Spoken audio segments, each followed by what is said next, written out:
reality sets in, and we're here.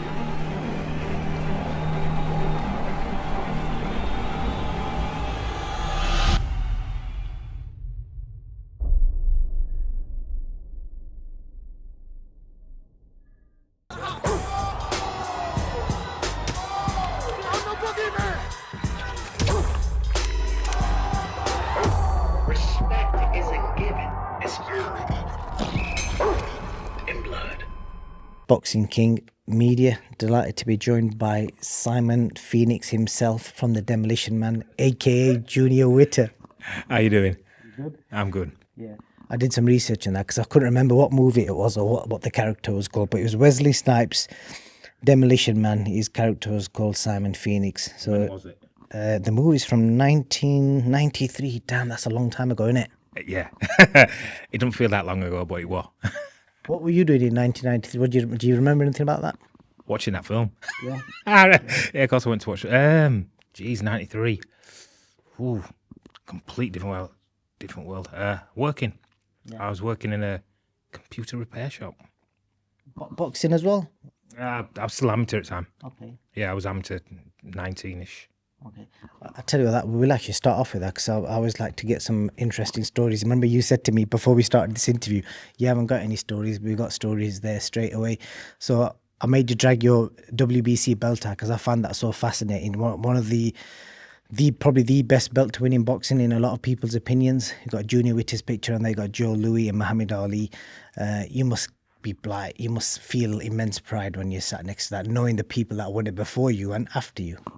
Yeah, it's still surreal in a lot of ways. Yeah, I enjoy it and I look at it and think, yeah, I did that. Best in the world at that for them 2 years. World champion, the best of all the world champions. The belt everybody wants. I mean, yeah, I know people have moved on, like the rings now become important. But that's the one with the history. That's the one that really matters. 100%. And obviously Floyd Mayweather, I think he might have won it after you. I think if I'm right, was it Floyd that got it after you? Before me. Before you. He was champion before me. Yeah. I was supposed to box him. He didn't want to box me, so he vacated, moved up. What a wise decision. You just said there, Junior, you worked in a computer shop. How many jobs have you had? Like, let's just say, what was the last job you had before you like completely quit having a job and box full time? Boxing. I don't really know because I've done jobs while I've been boxing. Just little jobs here and there. Security at York Races, what last one? I remember doing that. Me and Isham Pickering doing that one. You must have some stories from them days. But we only did a couple of days. York Races, it was 2 days. And I remember there was me and all the security guards. There was this one particular guy on the last day that kicked off. Didn't want to pay his bill for double vodka and coke. Yeah. And so me, Isham, the main gaffer, about 6-7 security guards. We followed him, trapped him, caught up to him, I should say. And the police were there as well. They were following behind us, which was funny. And he went, right, what's happening? What's the bill? He gives it £9. I think it was £9 for 2 drinks. And boss just turned around and just went, I'm not even bothered. I'll pay it, bill, because it's £9. The guy's obviously got no money. He's a bum. Yeah. And he was pissed. He was pissed off. Then he pulled this wad out, and it must have been something like $3,000 in his hand, cash. And he went, I'm not skint, I'm not poor, I can afford anything. And he just went, yeah, I'm not bothered. And we just walked off and just left him. And then police arrested him. Quality. And did you ever have to use your footwork or self-defense skills in the security world? No. I managed to not be in that situation. It wasn't something I was interested in doing. I just did a couple of days every now and then. Hustling. And it's like you got to have your side hustle, and that's what it was at the time. I wasn't as famous as obviously I became. This is like late 90s, and yeah, just did that on day here, on day there. That were it. What did you What's the worst job you've done? The worst job. The one that really humbles you when you think back. I don't really know. There's a few jobs. I remember working a 12-hour shift in a card factory. Christmas cards. Okay, oh, damn. 12-hour shift, boxing Christmas cards up. I'd finish that, start at 6, finish at 6, get picked up, go to the gym, get taken to the gym, do a 2-hour session, get picked up from there because it's 4-hour driving. It's about 18. Then I'll get dropped off at home, and then I'd work behind bar in my dad's club from 11 till 3. Get home for 4, have an hour's kip, get up and walk to work the next day. And I did that, probably did it for 2 months, but I did that like 2 or 3 nights a week. So it was like a Monday, a Friday and a Saturday I worked. But my job was like Monday to Friday, so Tuesdays, I was just dead when I finished work. Hours kip, get up, do a 12-hour shift, walk home after that, which were now, because I used to walk to work an hour, about 4 mile, walk there, walk back, and that were it. And I just went, yeah, I don't need to do this, I need to find something else. Boxing. And what do you remember what you was getting paid at the card factory? Not a clue, but he wanted a lot. But it was just something, and I just needed something, so that was it. You got to do anything when you skint as I was. It's like, that's the job. Let's go do it. Wicked. You know, I just want to give fans an idea how prestigious that belt is, and the fact that when you won it. So I'm going to name the people in order who were the champions before you won it. So Julio Cesar Chavez. After him, it was Oscar De La Hoya. After him, it was Costa Tzu. After Costa, it was Arturo Gatti. Floyd Mayweather beat Gatti. Then Floyd gave up the belt, and then you fought DeMarcus Corley for it. You obviously had a couple of defences. You lost it to Timothy Bradley, one of the legendary fighters. He lost it to no, he didn't lose it. Devin Alexander then won it. Eric Morales, Bradley won it again. Danny Garcia, Victor Postel, Terence Crawford, Jose Ramirez, Josh Taylor, Regis Prograis, Devin Haney, Puello, and Subriel Matias, who Dalton Smith is going to fight soon. How mad is that? Yeah, it's weird. It's weird how it works, and I look at now, I'm thinking Dalton's in that position. I'm just like, good on you. But yeah, no, the names on that list are unreal. And it's like, I lost it to Bradley. I should have had a rematch with Bradley, and he didn't want it. So he gave it up and boxed with WBO. Kept the WBO, I should say, because he won. He unified when he won, and he won the WBO and WBC. Gave up WBC because he didn't want to box me again. Fair play. Like I said, respect needs to be put on the name of Junior Witter. One more question about your past, because whenever I speak to people like yourself, because I see you like legends. Do you know what I mean? I find it fascinating because growing up watching you guys fight and getting to speak to you now, I find it fascinating. Hopefully, people that are listening in find it interesting. So your debut. You obviously drew on your debut, which is random as hell. Some people lose, but you drew. You drew your first ever fight. It was in. Let me try and find the location. It was in the most random location ever. Swadlincourt. Yeah, I can't even say it. But what do you remember about that? It was in Greenbank Leisure Centre. I wonder if that place is still open. What do you remember about that night? And tell me at the end when you talk about the night, how much you got paid for that fight? Just out of curiosity. Nowhere near enough. Yeah. That fight was 6-3s debut. Midlands area welterweight champion, Cameron Rayside. It was one of those fights that, on paper, I came in at 2 weeks' notice. I think the fight was something like the 17th or 18th of January. What day was it? Yeah, it was. Yeah, January. Yeah, I got my license on the 3rd of January. Wow. So I got my license 2 weeks later. I'm boxing. Midlands area welterweight champion, and the fight was hard. The fight wasn't hard, but it was. Yeah, there's parts about the fact I had 6-3s. First time I'd done 6-3s. First, I'd done 3-3s as an amateur, loads of times, but I'm doubling what I'm doing.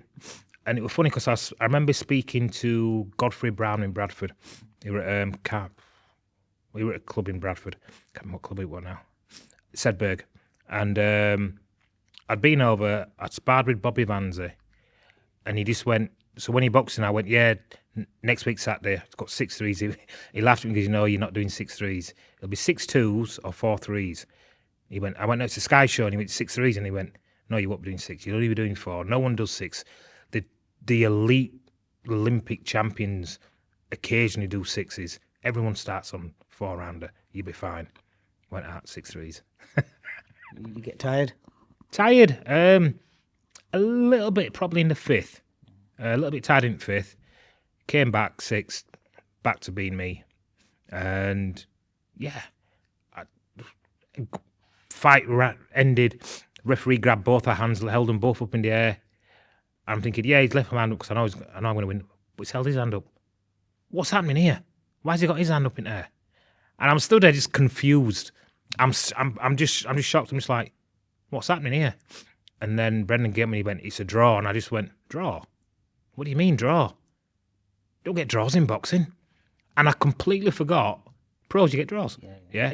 Realistic, I'd seen draws before, but my mind completely went, and I'm thinking, you either win or you lose. You don't get a draw. So I knew in title fights you got fight, but I was thinking small hall shows, even small hall, it was a small venue show, you're not going to get a draw. But it was. I've actually got the fight now on tape. I lost it a couple of years ago, and I couldn't find it. Then end of last year, found it again, got it on a little disc, so it's on my computer.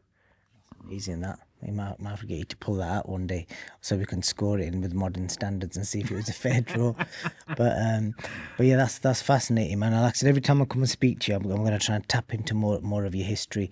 I want to talk to you about somebody who was fighting around the same time as you, maybe a little bit just before you, after you, should I say, Malignaggi. You saw the video, he was in Bareknuckle the other day.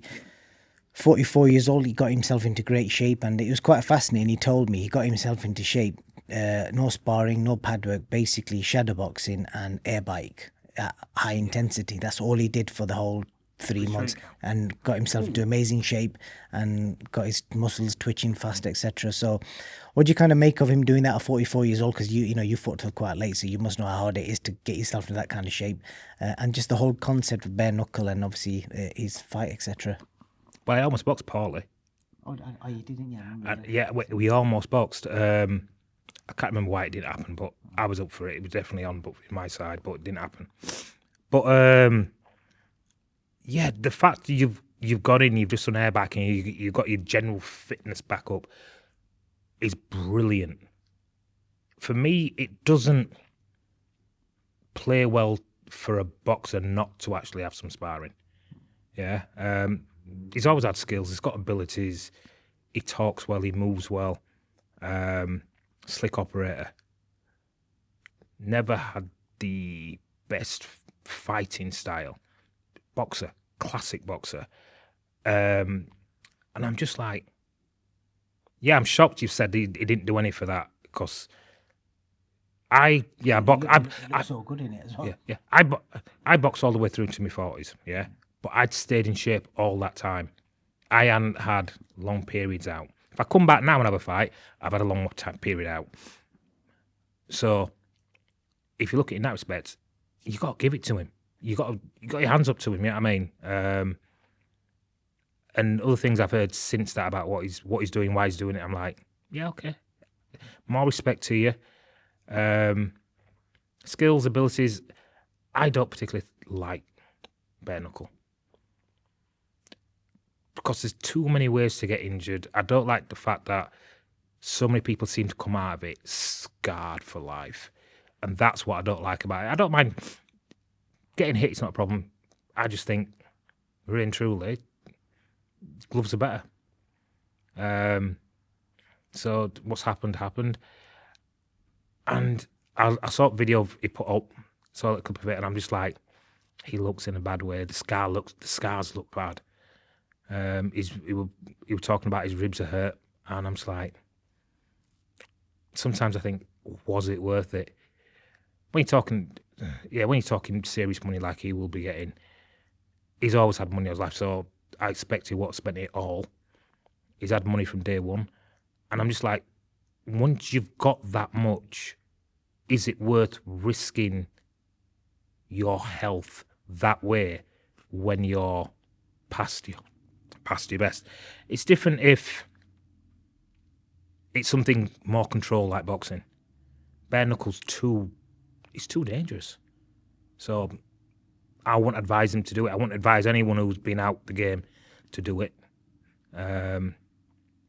But he did it. He's done. Hopefully he's going to make a full recovery and he can move on with his life.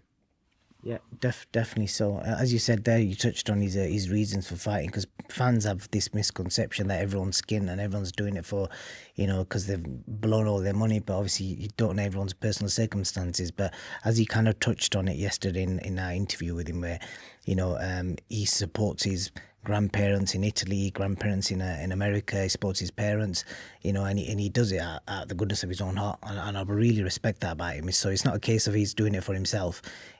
He's just keeping that comfortable living going, and he felt that it was an easy opportunity to make some money and beat someone that he was quite confident of beating. But as he found out after round 3, obviously he got his ribs bust, and I think his movement was kind of affected. So, but yeah, interesting lesson for him, and it'd be fascinating to see what he does next.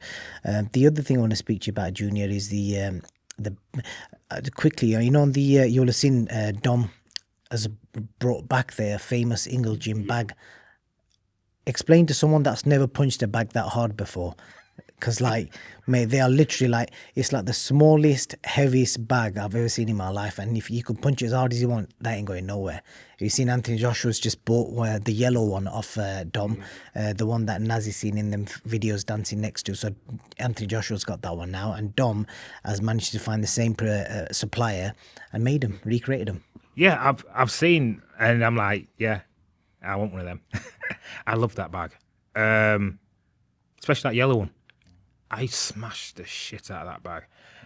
And I remember doing the blows with Jimmy Wood. It was one of all fighters. He was 60s when he was in his 60s when I got down there. And I'm doing blows with him and he gives it, I can't believe how hard you whack that bag. And I went, yeah, but I need to do this because in my head, if you can whack that bag hard, you can whack anything. Because the amount of people who've broke their hands on them bags is unreal. And I've seen people do it. I've seen the guy come in once and he tapped the first two, and the first two were first one's ridiculously soft. And the little one's a little bit hard, and the third, he comes to a yellow bag, but the third bag, and he decided to whack it, and he went, bam! Hand came there, like face went, and he held his hand, and he strolled up to the ring. He went, all right, Bren, yeah, just come and say him hi, turned off and walked off, and his face was just glued, and he just went, yeah, that's broke. Yeah, they are solid bags. Yeah, if you want one, just send Dominic an email. Big fight this weekend, Junior. Fabio Wardley for Fraser Clark. Fabio Wardley versus Joseph Parker. Another, Fabio just keeps wanting to fight the best back to back. He literally gives no shit, and so does Joseph Parker. Two men who just are willing to fight anyone. How do you kind of see this one going down? Parker, skills and abilities, and I think. For the first time for me, he started to get some confidence in his own power, his own ability. I've seen so many times he's got in and he's not let his hands go. But I think with this fight, he's going to be wary of the power of Wardley, obviously, and he should be. But technically, he's so much better. He's got so much ability. He's had years and years of actually boxing, not fighting, knocking people, actually boxing people to. And that's what he's got to do. He's got to go out there, box his head off, and let his power come through with the shots that he's got. If he gets into a war with him, everybody knows Wardley's capable. But as long as he don't get in a war with him, he don't have much problems. Picks him to pieces, beats him up, stops him late on. So you reckon Parker stops him late on. So do you not think Fabio will find that 1 second for that one shot? Everything's possible. Of course I do. Of course I think it's possible. But it's more a case of it's Joseph Parker to throw it away than Wardley to go out and win it. Parker's got to throw it away. Yeah, Parker's got to switch off for a split second, which he can't afford to in any boxing match. All heavyweights can punch, yeah. So he's got to throw it away. If he stays sharp, stays on it, he's got good boxing skills. He should just outmaneuver him, set him up, land a bomb, move around, land a bomb until he breaks him down. Okay. Be interesting to see what happens. I think Dom picked Parker on points. You're going knockout for Parker. I'm seeing Johnny in a couple of days. We'll see what he says, and we'll see who's got it right. I might you know what, I might start a scoreboard of all three of you. Try and get Ryan in on it as well. If you're watching, Ryan, you need to let me know when you're free, mate. So the other thing I want to speak to you about, your former stablemate. You trained together for years. You know what I mean? Like, so you will have seen Kell grow up from a kid. He's coming back. He's fighting a guy in Dubai in Feb. It's just crazy how life works out. He's fighting the guy that Ricky Hatton was going to fight. So they've offered the fight to Kell. So the fight is in February next year. Press conferences next week. You know, we'll be out there getting the content. So what do you kind of make of it? I don't know if you've seen much of this Issa Alder guy, but he's 8-3, and obviously Kell's coming back, and it's a professional 8-round fight. It's a beating to nothing. I can't see how Kell can lose. Far from his best. Didn't look good in his last fight, but he didn't look brilliant. He wasn't nowhere near what he could be, what he was, I should say. Or the Ali Khan fight. Yeah. They're both shot fighters. I think of all the fights he's talked about having since that fight, this is the first one I think, yeah, okay, fair enough. Because he's not on that level. That kid's, he's never been on that level. I seen when the first fight got mentioned, I saw a couple of clips of him. Can't find him now. And I wasn't impressed. And I thought it was probably the right fight for Hatton. It's an easy fight for Kell. And Kell's got so much to lose by going out there and doing it wrong. But I can't see him losing. I can't see him actually losing the fight, but I can see him losing a bit of respect with what he's done and how good he has been. I mean, is that based on you reckon he may not look as good as people are expecting him? I don't think he will be. It's a bit like Tyson when he boxed Roy Jones. They look poor from how good they were, both of them. They were both poor. He's not that old, though. No, he's not. And I don't. So I don't think Kell's going to be dropped to that sort of level. But I don't think he's going to be as good as he was when he boxed Khan, because Khan motivated him, Khan got him up for it. And there was the beef between them, so there was something there that helped fire that fuel. Whereas this one, it's really, I don't see anything other than the cash, really, that's fueling him. But in that respect, it's good for him because it's giving him something to do, it's giving him something to focus on. And I think it's good for his mental health. I think it's really good for Kell's mental health because we know Kell's had his problems. So it's really good in that respect. And it's a very safe fight for him. Do you think Dom, because Dom did say to me the other day when I interviewed him, he said that if Kell doesn't look good, I'll tell him to pull out, or I just won't train him for it. So he's quite strict in his head that he's saying he's got to look to a certain level. If he looks poor in sparring, it's not happening.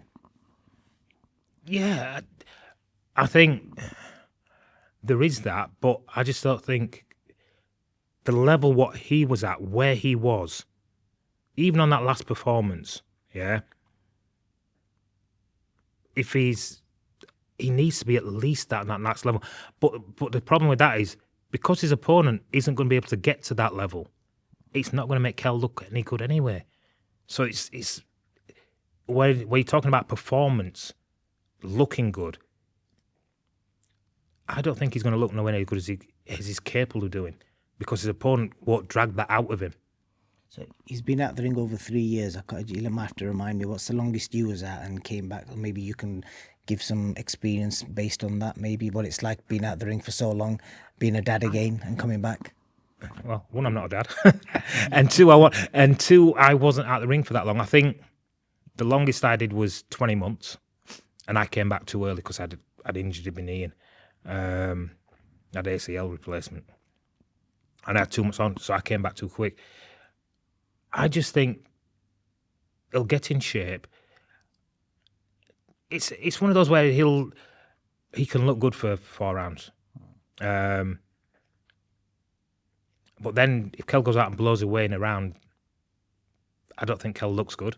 If Kell takes too long with him, Kell looks bad. Kell loses is terrible. It'll be the same as if when Kid Galahad lost. Because when he boxed Kiko, everybody says Kiko was finished. No matter what you do, you're in a lose situation. And he went out and absolutely the worst thing happened. So, is it possible? Yes, because it's boxing. Do I expect it? Not in the slightest. And I think Kell's kind of on a lose situation. So it's hard, but mentally, it's out of all the fights he's talked about, it's the only one I think he should have had. He should have. I just think, personally, I don't think he should box again. If, like you said there, if the offer's right, it's against a guy who's, I think he's 40-something as well. This guy, 46. And that's the thing. I can't knock him for taking it because it's there. If that was me and he said, Junior, this is the one for you, we're going to get box that kid. About 50-odd years old, would you do it? Oh, hell yeah. Yeah. Because it's the right fight. But I'm a different personality to Kell. And I just think with who Kell was and how he is how he's remembered in people's eyes, how good he was and how they saw him, I think in some respects he's going to lose. Okay. But you think he's going to win the fight, but you think it's a lose-lose in the sense of he may not look great type of thing? Yeah, I think he comes out and blows him away, he gets slated. He comes out and he struggles, he gets slated. So, and when it comes for actual popularity and respect after the fight, that's where he's going to lose. He's not going to lose the fight. Yeah, he's got too much skill, he's got too much power, he's got too much know-how. His timing's still going to be decent. Yeah, so fight-wise, it's an easy win for him. Managing the actual expectations of what his fans have for him against this opponent, that's where it's going to be extremely tricky. Interesting. You know what I like about everyone that's trained under Brendan Ingle, you guys are all brutally honest. You don't give a shit, you just say it as it is. Like there's no, even though you've trained together, you're saying what you think, and I do like that about anyone from the Ingle gym, because like I said, you just say what you think. Is that something Brendan taught all of you? Just don't beat around the bush? To an extent, yeah. I was like that anyway within, but I was very quiet when I came through, and I'd say it. And when people got me on their own, I would say it. But in crowds, I won't. And Brendan taught me that within that, you've still got to say what you. Dominic as well. Dominic's very forthright and very opinionated, and he says, and within that, there's a respect that comes from that. This is where I stand, and this is where I'm at. Yeah. Like it or don't like it, fair enough, I'm not bothered. I don't have to please you. And that's the problem with a lot of people now in the world.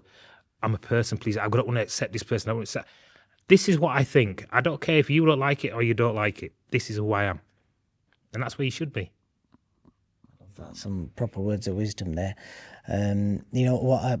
When you look into the Ingle gym, I still find it crazy that Brendan Ingle hasn't been inducted into the Hall of Fame. You know, that thing they do in New York. Because if you look at how many guys have been, like you got that WBC belt next to you, but you won all the belts. You cleaned up domestically, not just you. Kell did that. Barry did that. You know, Ryan Rhodes did that apart from the world title. Unlucky not to get the world title. I'm probably missing out some fighters as well. But Bomber Graham, Johnny as well. So you guys all cleaned up domestically, and all of you are from the streets with no real background of being elite amateurs or anything like that. And the guy's not even been inducted into the Hall of Fame. It's madness. It's serious madness, because Brendan had the most successful gym in the country. Yeah, basically the most successful gym in Britain. And people came to him who were champions, and he took them to that next level. Yeah, because he had that ability. He didn't take many people on, realistically, he hadn't trained. But most people who came through him when they started their professional career and went through, or even amateur careers in a lot of cases. But he had the ability to add to someone who was already there. And he also had integrity, turned Amir Khan down, turned Tyson down. Yeah, not because they weren't great fighters, because he saw in them what wouldn't work for him and work for his gym, for who they were at that particular time. And Brendan were brilliant. I remember 1999, I was with Brendan and we were looking at Floyd Mayweather. I think because we were Knockout Kings. No, Sugar Leonard.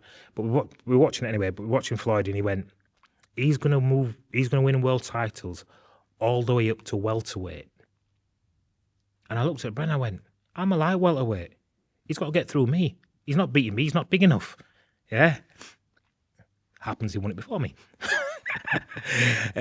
But when you looked at Floyd at 9 stone 4 and said he's going to move up and win world titles all the way up to welterweight, because what Brendan said to me, I was just like, how do you see that now? Did he do it? Yeah. Was Brendan right? He was right. And he saw things in people's movements, the way they interacted with stuff. And I'm just like, you're a brilliant trainer. You're a brilliant person for the people. The community work you did dwarfs what you do in the ring, but what you do in the ring, really true, is second to none. Yeah. The way you train all of us and get us into shape and the mental part that comes with that, which people never understood. And people sometimes don't. I remember Brendan had one of the fighters and he went, Junior, come here. And I just went, oh God, what's happening now? Right, so we sat down by side at ring. Yeah. No, opposite side to where he sits on stool. And he went, what was it? Jim. And he just went, it's time to pack up. And he went, what, Bren? He gives it. You're just not going anywhere now. You're going to get hurt. And it was just, but he did it in front of me. And he says, I've done that in front of you so you can see me doing that to him. So he can't say, I haven't done it. And I've told him he needs to pack up because he's going to get hurt. And he's not going anywhere. He's reached his level. He's had his time. It's time for him to move on before he starts getting punchy. And Brendan basically said at that point, I'm not going to manage you. And I'm stood there thinking, I get on with this guy. He's a friend of mine. Plus he's a gymmate, but I actually get on with him as well. Outside the gym. And he left, he went somewhere else. And then 2 fights later, he got knocked out terribly by someone who shouldn't have beat him. And it was like, yeah, you saw it. And you told him that was it. You've reached your peak. You've got your goal. Don't try to go any further. Now you can start getting hurt because the level's gone up and you're just not capable of doing it. And he says, I've done it with a few people throughout the years, blah, blah, blah. And I always do it. I always bring some and I sit them down. So I've got a witness with me, what I'm telling them and why I'm telling them. And that's what they should do. And I've known him do it to 4 fighters in that gym when I was through the time I was there. And every time, fighters are fighters. We never want to admit that. And it was time. And 3 of them carried on. And the 3 that carried on, within their next 3 fights, they all got knocked out badly. There you go. Well, there is the wisdom of Brendan Ingle, as we were saying. Why isn't he in the Hall of Fame? I think you just kind of gave some more reasons why he should be. But yeah, that's it for this chat today, and I'll hopefully catch up with you next week and we'll see if your predictions came in. But before I go, I just want to shout out your company, Switch Hitter Customs. Still going, customizing boots, and if you want anything customizing, hit up Switch Hitter Customs on Instagram. Yeah, that one's still on. Keep going on that. So I'm probably going to wind that down soon. But at the minute, I'm still going with it to see how it's doing all right, but it isn't flourishing like I wanted it to. So we're just in debating at the minute. But apart from that, gym's going strong. If you want to get him in now while we're still doing it. Yes, definitely. If you want to train with Junior Witter, he's at the Eastwood Trading Estate in Rotherham. Great gym, and you'll see, I can't pan the camera around at the minute because he's just putting his new bags up, but he's got some amazing bags that are going to be going up in the next few days. So if you want to come and train at the Junior Witter gym and learn the legendary Brendan Ingle School of Training, come down and train here. Any last words, Junior? Yeah, 6 o'clock, Monday through to Friday. We're open. Come in, walk in, say hello. We're all friendly bunch down here. Get on, great. Top Man Junior, thank you for your time. Thanks. You know, the dreams do come true. And the reality sets in. And, you know, we here.